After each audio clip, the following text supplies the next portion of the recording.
Good day. Hope everyone's doing well. Today we're going to talk about your relationship with God.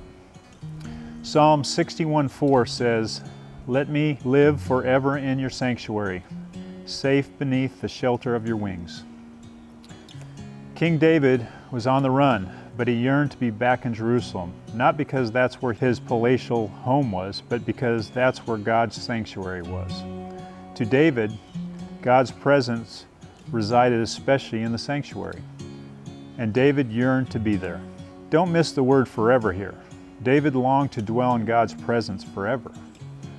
The relationship, the fellowship he had with God was so sweet he didn't want it to end. Here's a tough question for us today. Do you feel the same way as you spend time with God?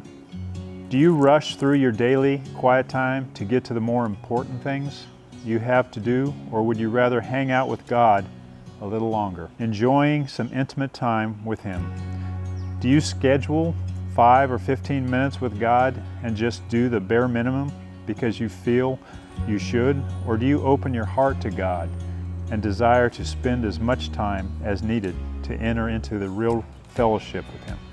I'm concerned for us Christians that perhaps we've set our own agendas for our times with God rather than coming humbly to Him, seeking out His agenda and purposes for our time together. Is God trying to get our attention, especially now? Slow us down so we may spend more time with Him? Are you spending that time with Him now that you may be home more than you usually would be? I believe that our time spent in solitude with God is the secret to fruit-bearing ministry. You must receive before you can overflow. How is your time with God?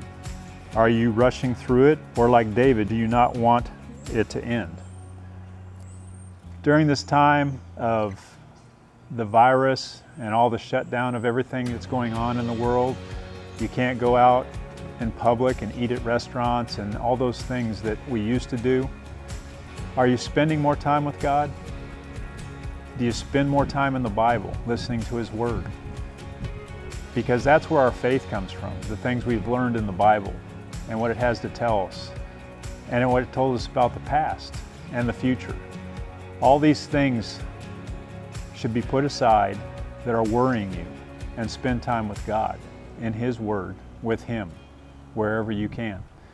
So please, find that quiet place, take your Bible, and spend time with God.